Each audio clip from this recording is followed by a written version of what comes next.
आप सभी का स्वागत है।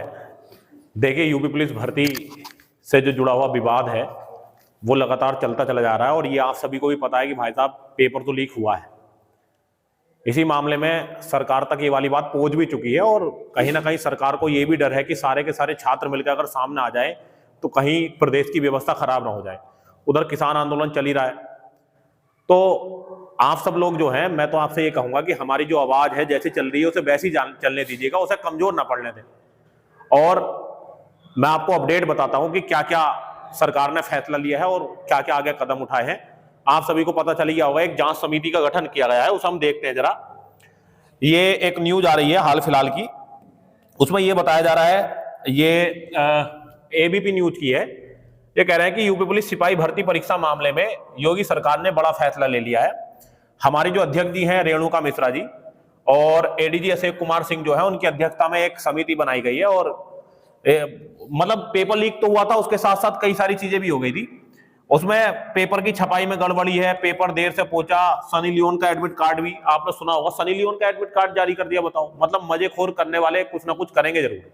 ये नहीं सोचते कि ये मुद्दा कितना सीरियस है, किसी का भविष्य दांव पे लगा हुआ है, किसी की सारी जिंदगी दांव पे लगी हुई है। मैं ये नहीं कह रहा हूं कि जिंदगी दांव पे लगी हुई है, नहीं लगी हुई है। बहुत सारे लोगों से मैं अभी मिला हूं जो मुझे इतने ज्यादा डिप्रेस लग रहे हैं भाई साहब कि उन्होंने उम्मीद तक छोड़ दी। मैं कल से ये वाली बात लगाने में जुटा हुआ हूं कि भाई साहब कोई बात नहीं, हमें न्याय मिलेगा, हमें न्याय मिलेगा। पूरे यूपी में और तो और अन्य स्टेट के जो टीचर हैं उन्होंने भी इस वाले चीज को लेकर बात उठानी शुरू कर दी।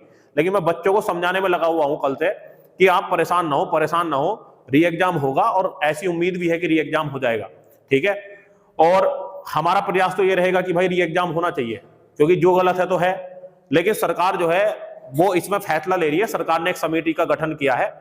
लेकिन मैं आपको एक बात बताऊंगा, समिति का गठन हो गया, अच्छी बात है। अगर आप लोगों ने अपनी आवाज उठाना बंद कर दिया तो ये मान के चलेगा कि इस मामले को घोल के पी लिया जाएगा।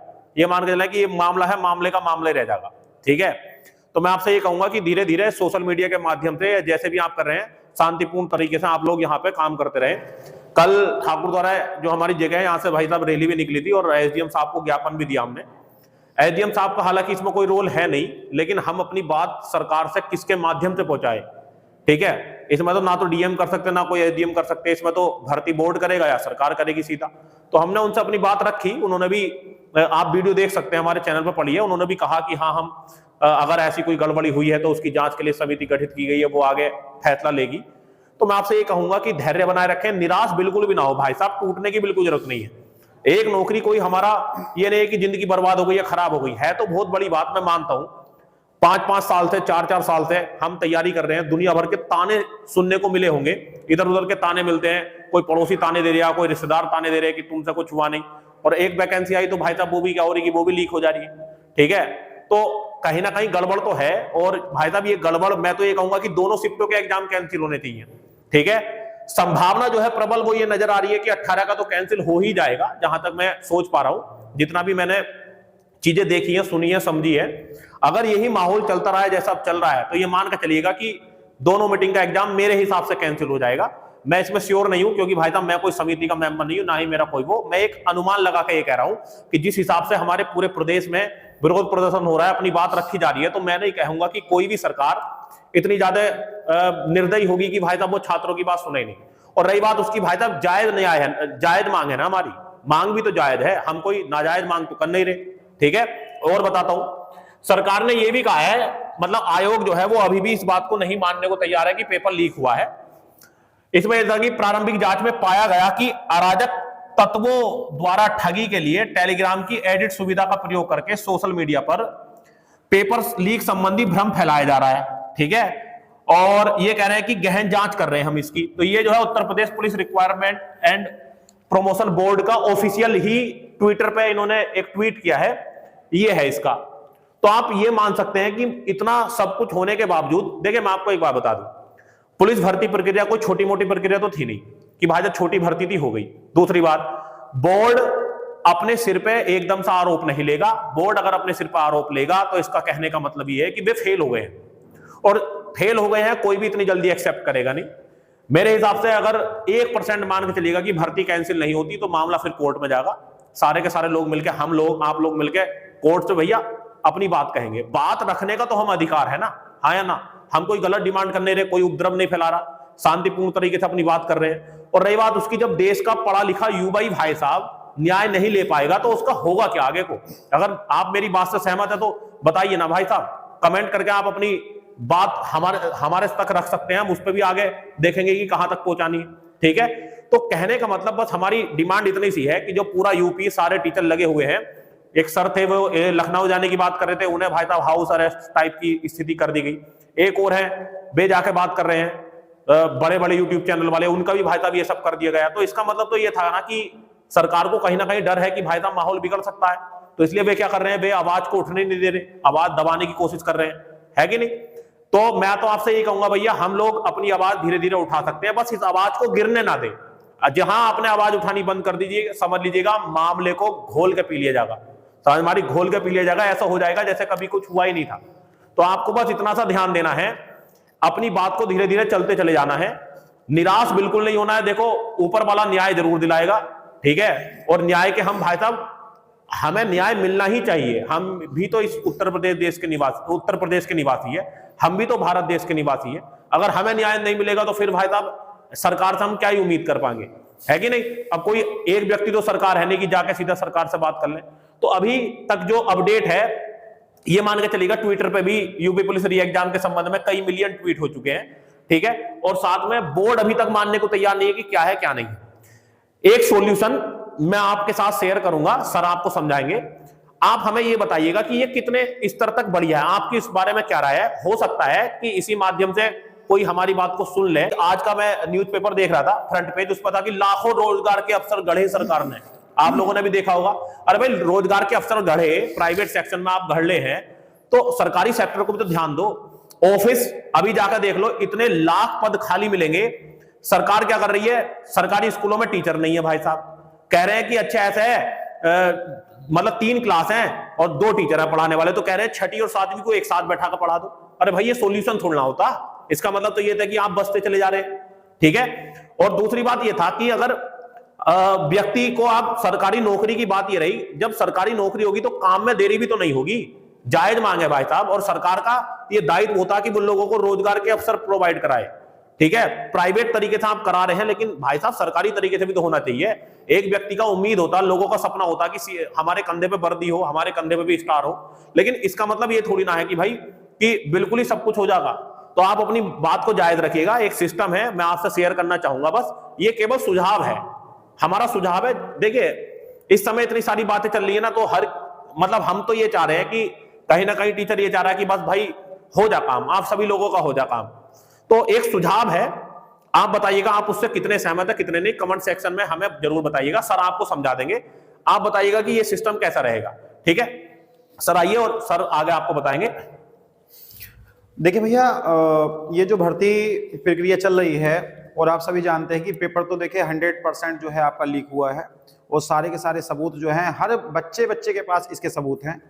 अब हमको क्या करना है, और क्या मैं एक सुझाव आपको दे रहा हूं, वो सुझाव जो है ना बहुत ही महत्वपूर्ण सुझाव है। सुझाव क्या है उसके बारे में आज हम चर्चा करेंगे। सरकार के लिए भी इससे फायदा है और स्टूडेंट के लिए भी इससे फायदा है।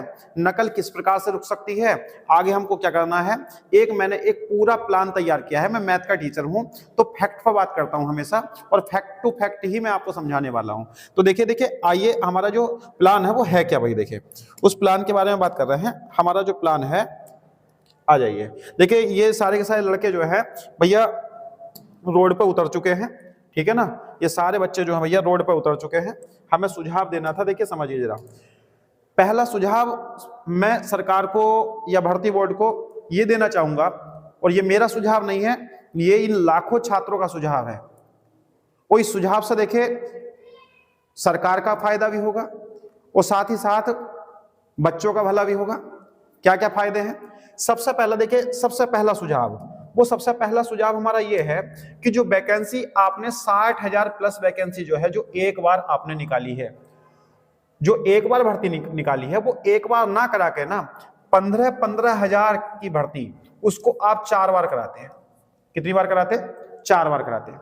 इससे फायदा क्या होता?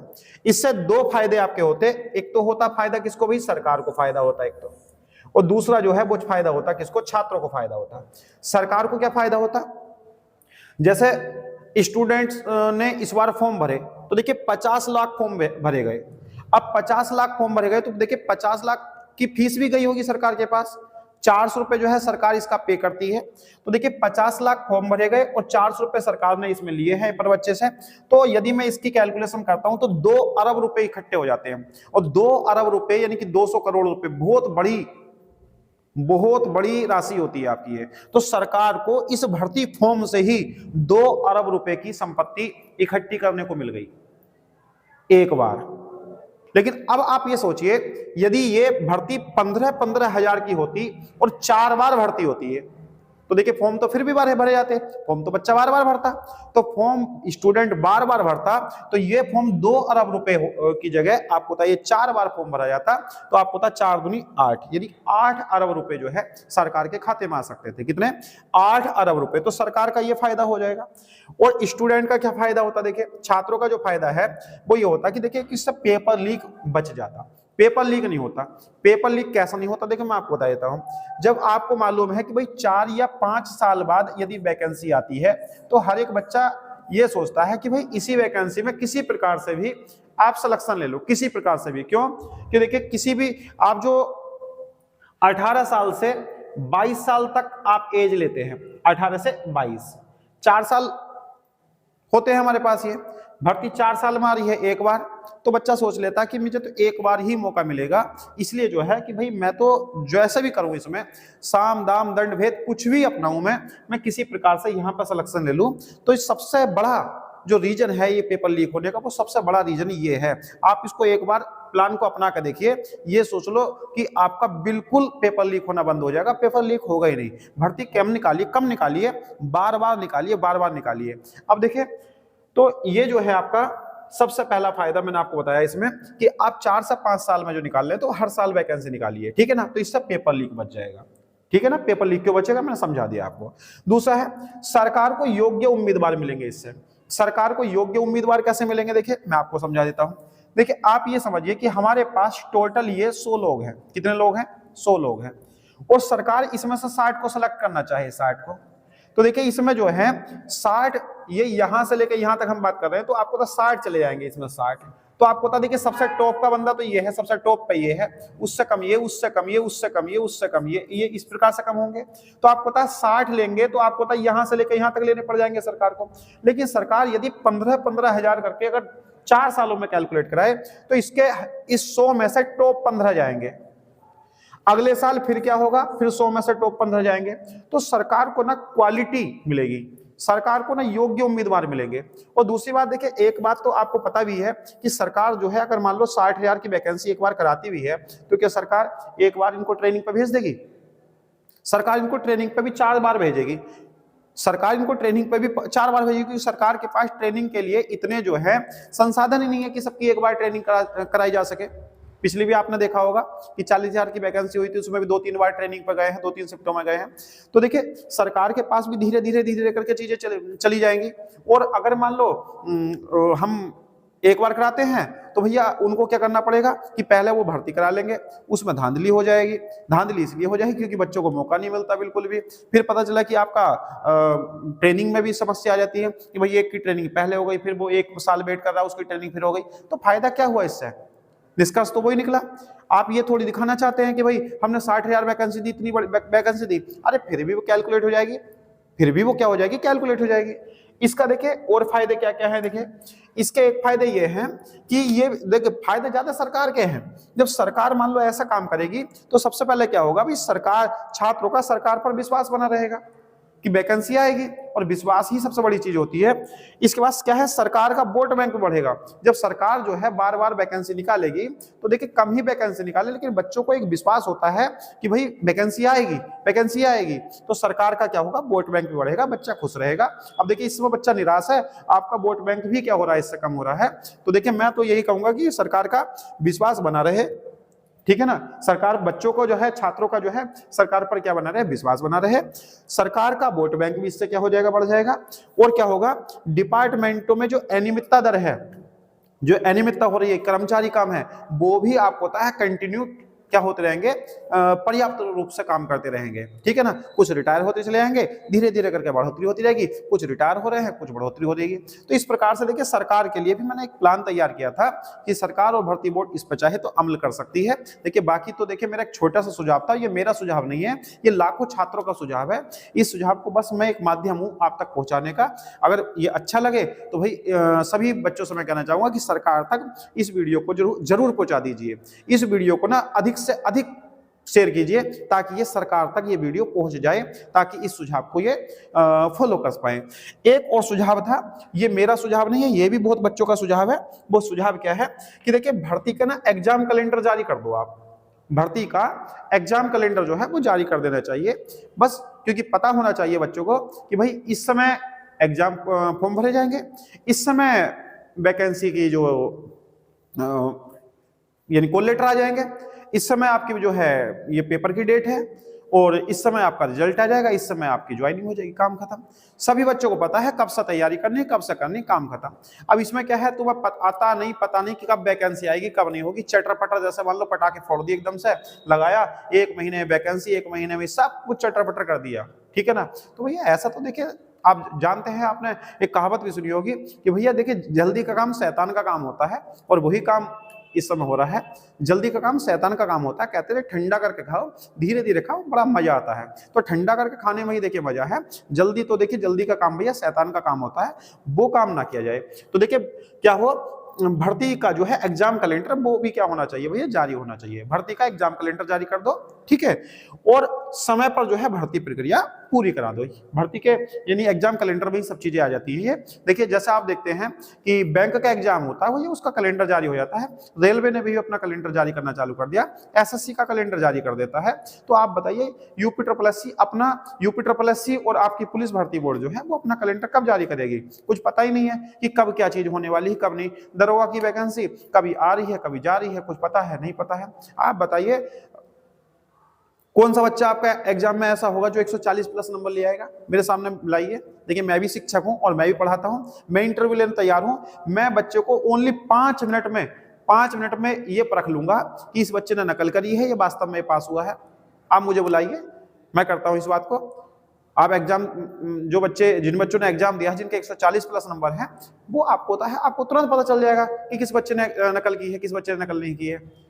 क्योंकि हम भी पढ़ाते हैं, हम भी पढ़े हैं, हम भी स्टूडेंट रहे हैं, आप भी स्टूडेंट रहे हैं। तो इस चीज को सोचिए। देखिए अगर ये सब चीजें सुचारू रूप से होंगी तो देखिए आगे से इस प्रकार की जो है सरकार की भी किरकिरी नहीं होगी, सरकार भर्ती बोर्ड की भी समस्या नहीं होगी, ये नकल भी रुक जाएगी। तो देखिए इसका छोटा सा ये प्लान था। अगर आपको अच्छा लगे भाई इसको, तो देखिए इसको शेयर जरूर कीजिए।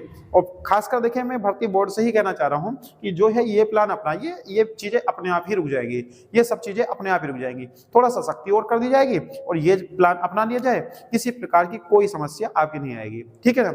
एक चीज और, जब इतनी बात बता ही रहा हूं तो मेन समस्या हमारी और कहाँ होती है? मेन समस्या हमारी ये आती है कि मैं पिछले 10-15 साल से देख रहा हूं कि इस समय हमारा जो 10th क्लास 12th क्लास है, जो बीएससी है, वो हमारा इतना, उसकी शिक्षा इतनी लो क्वालिटी की हो गई, इतनी लो क्वालिटी की हो गई कि बच्चा नकल से पास हो रहा। हर स्कूल में, जितने भी प्राइवेट स्कूल हैं, सभी स्कूलों में जो है नकल का ऐसा कारोबार चल रहा है कि आप उसको रोक ही नहीं पा रहे हैं। आप बैच बनाते हैं, वो बैच बिक जाता है। आप चेक इन करने के लिए दस्ता, जो भी मान लो चेक इन करने के लिए दस्ता बनाते हैं, वो सारे का सारा वो खुद बिक जाता है। कोई समिति बनाते हैं, कोई टीम गठित करते हैं, वो बिक जाती है। तो बताइए किसी प्रकार से कोई आप ना, अंग्रेजों के जमाने में तो ऐसा कुछ नहीं हुआ। बताइए अंग्रेजों ने ऐसे सख्त रूल कर रखे थे कि अगर मान लो कोई समस्या आएगी तो वो समस्या जो है उसके साथ समस्या हो जाएगी, उल्टी समस्या। अंग्रेजों ने बताया था कम तोलेगा। देखिए आपको मालूम है पीछे भी कुछ राजा महाराजा हुए हैं, मैं नाम तो इसमें नहीं बोलूंगा बिल्कुल भी, जो भी हैं आपके कुछ, चाहे मुगल काल के हों चाहे कोई भी हो, वो समझ रहे होंगे आप। तो आप समझिए जितना कम तोलोगे उतना ही मांस खींच लिया जाता था। लोगों में इतना डर था। तो चीजें अब तक ठीक थी, अंग्रेजों में भी इस प्रकार का डर था। अंग्रेजों के जमाने के पुल अब तक चल रहे हैं और आपके क्या है, आज बना रहे हो, कल को पता नहीं, कल को भी टूट जाएगा। अंग्रेजों के जमाने, तो बताइए अंग्रेजों के जमाने में भी वही सामग्री यूज हो रही है, तुम्हारे में भी यही सामग्री यूज हो रही है। बताओ क्या समस्या है भाई? तो समस्या सामग्री में नहीं है, समस्या जो है हमारे इस भ्रष्टाचार में है, जो भ्रष्ट व्यक्ति है ना, भ्रष्ट कर्मचारी है, उनमें समस्या है। अब भी ये पेपर जो लीक हुआ है वो किसी छोटे मोटे बालक ने नहीं करा होगा। ये पेपर लीक कोई छोटे मोटे टीचर की हिम्मत नहीं है कि जो पेपर लीक कर दे। आपको मालूम है पेपर ये बहुत ही साजिश के तहत लीक हुआ है और ये आपको स्वीकार करना पड़ेगा। आज नहीं करोगे तो कभी ना कभी तो स्वीकार करना पड़ेगा। पेपर तो भैया लीक हुआ है, ये तो आपको मानना पड़ेगा। तो देखिए भाई, मैं तो आज इतना ही कहना चाहता हूं और बाकी सभी छात्रों से मैं कहना चाहता हूं कि देखिए अपने सबूत इकट्ठे कीजिए। सरकार मानती है तो ठीक है, नहीं तो हमारे पास जो है कोर्ट हमारे लिए खुला हुआ है, न्याय के लिए खुला हुआ है कोर्ट। हम अपनी बात वहां रखेंगे और कोर्ट जो हमेशा फैक्ट पे बात करता है। आप अपने सबूत जो है इकट्ठी कीजिए। और देखिए मैं अब सरकार बोल रही होगी कि ये जो है, जो जितने भी टीचर हैं वो सारे के सारे मान लो बच्चों को भड़का रहे हैं। भाई भड़का नहीं रहे हैं हम बिल्कुल भी। एक बात बताइए, हम शिक्षक हैं, जब बच्चा जो है नकल करने वाला लग जाएगा तो हम पढ़ा के क्या करेंगे और हमसे बच्चा क्यों पढ़ेगा? तो फिर तो ये देश खराब हो गया ना बिल्कुल। जब शिक्षित का काम ही खत्म हो जाएगा, शिक्षा का काम ही खत्म हो जाएगा, तो ये देश बिल्कुल क्या हो जाएगा, खत्म हो जाएगा। किसी देश को गिराना हो ना तो उसकी शिक्षा व्यवस्था जो है ना बिल्कुल क्या कर दो, खत्म कर दो, शिक्षा प्रणाली खत्म कर दो, देश ही खत्म हो जाएगा। देखिए आपको लग रहा होगा कि कुछ नहीं हो रहा है, लेकिन देश का भी आपको तो 20 साल बाद पता चल जाएगा। जब शिक्षा व्यवस्था बिल्कुल ठप हो जाएगी ना तो फिर क्या कर लोगे बताओ। तो भैया इस चीज को थोड़ा सा समझो, बस इतना ही काम है भैया, इतना ही समझाना चाहता था। बाकी आपकी जैसी राय है कमेंट बॉक्स में जो बताइए। धन्यवाद, जय हिंद।